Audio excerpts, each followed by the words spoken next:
My name's Karin Hallock. I work with the customer success team here at Top Software. We have a lot to cover today. I also really like to do a demo at the end for all of you, so we're going to go ahead and get started. So here's our agenda. Today we're going to be covering how to start a new fiscal year, accounting year setup, entering a new budget, close fiscal year, undo close year. At the end, we have a slide with a bunch of resources for you, things like a support, knowledge base, articles, if you need additional training on this. And at the end, we'll also cover Q&A. If you have questions as we're going through the slides, go ahead and submit those in the chat box. And if there's any questions left at the end that we can't get to, we'll make sure that someone touches base and follows up with you. Okay, so starting a new fiscal year, before we can go through how to enter a budget for a new year, we first have to get the fiscal year set up in one. So to do this, you would go to the communities, select the one you would like to set up, scroll down to related links, and then select accounting year dashboard. All right, so starting a new fiscal year. Now this section up at the top where it says set up new year, go ahead and remember that because we're going to come back to this a couple times today. So to start a new fiscal year, you would go, of course, under communities, related links.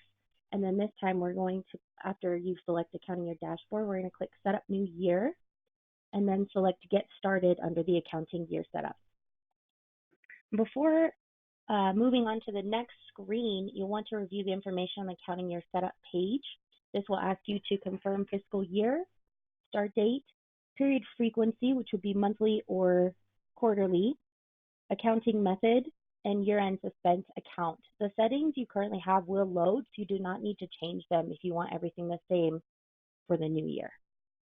So on the last screen, we reviewed accounting setup, and then we selected monthly for the period frequency. So as you can see here, we're being asked to confirm the start and end date for each accounting period.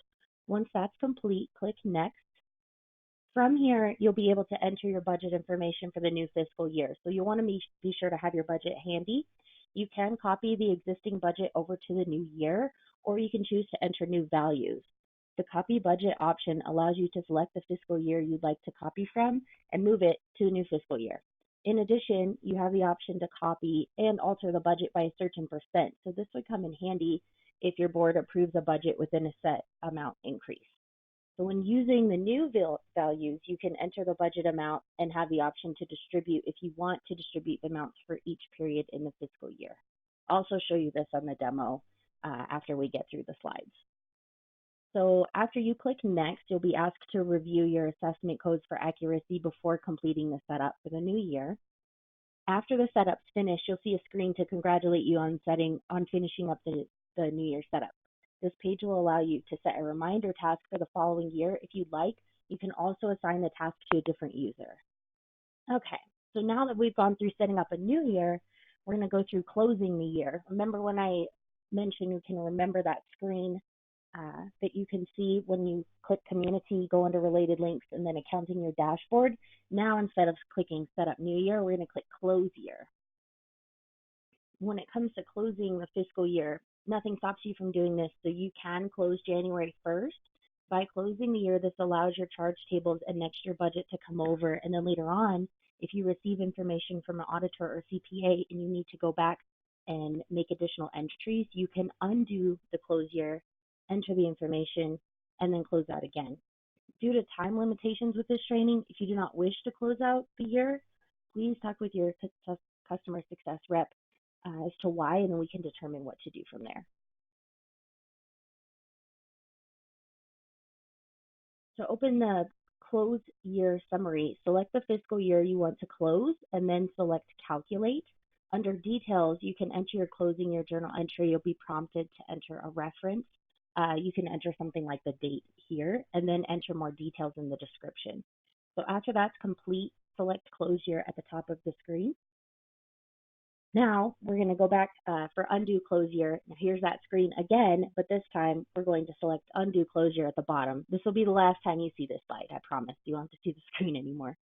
So something to keep in mind, if you or someone from your team needs to undo a close year, there are permissions that are required. If you have a team member that does not have admin access, you can set the permission for them to be able to undo the closed year. If you have questions on where to go for that setting, feel free to let us know and we can point you in the right direction.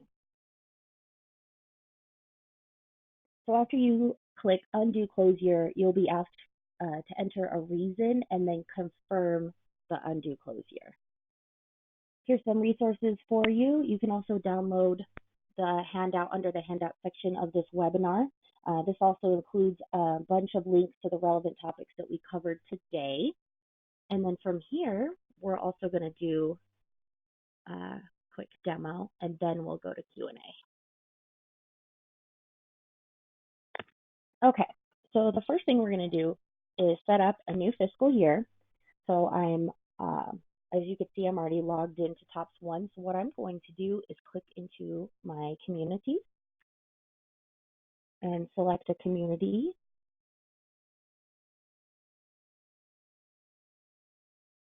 So from the community page, you're going to scroll down under related links and select Accounting Year Dashboard. And then select Set Up New Year.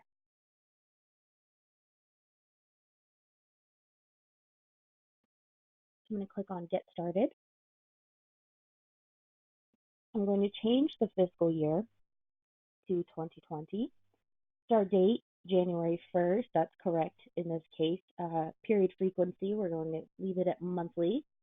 Accounting method, we're going to leave it at cash. And then from here, you can select your year-end suspense account. Select Next.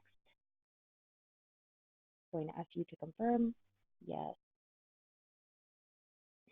Now you can review the accounting periods, which this one, remember, I did have this set as monthly, so there are 12 periods. You can go through and see the start and end date for each. I'm going to click Next. So from here, you'll be asked to enter your budget. Now, there are two ways to do this. So you can copy the budget. So right here under Options, Fiscal Year 2018, if you want to copy it, 2019, you want to copy that one instead. Or you can use new values. So when you select Use New Values, let's say I'm going to enter just a couple random numbers here so you can see what this does. So under Cash Operating, you can click Distribute, and it will distribute it evenly for each period for the year. In this case, there's 12 because it's set as monthly. You can do that under each of these options if you'd like.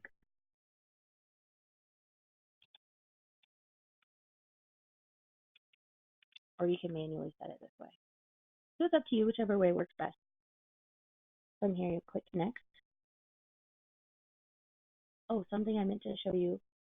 Here on this budget entry page, for more information, see our CAM Budget Survival Guide. If you open this, there's some information on this page that you can go through as well. I actually entered this link on the resources part of the handout too. Okay, so going back, we're going to click Next. Under codes, this is actually a demo community, but when you get to this code page, you'll want to review this information and make sure that it's accurate, and then click Next. Once you get to this screen, you know that you've set up your new fiscal year. And like I mentioned when we were going through the slides too, you can set a reminder if you'd like. You can keep it assigned to yourself, or you can assign it to someone else. And then select the date, even going into the next year so that they receive a reminder to set up that fiscal year. Click Finish. All right, so now that we've had the new year set up, we're going to go in and close out the prior year. So I'm going to go back to the beginning just so you can see how I ended up on this page. So you go under Communities, select the community that you want to go into,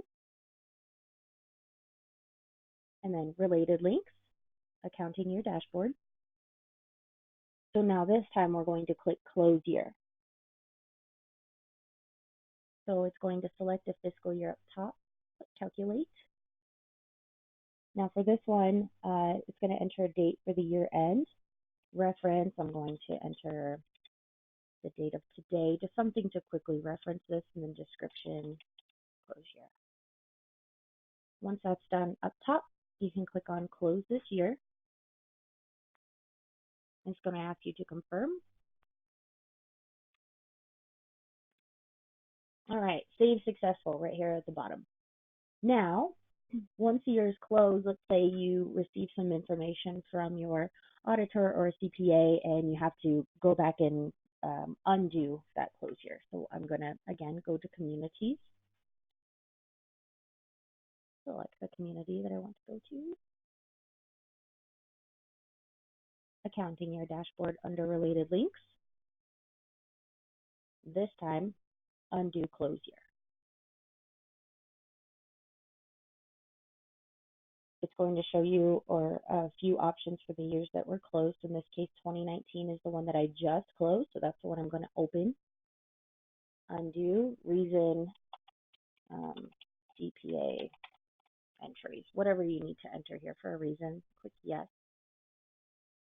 Undo is successful. So now that we've gone through how to undo the close year, set up new fiscal year, budget, enter your new year budget, and closing the year, we'll go ahead and we're going to go ahead and close out. Thank you again for joining us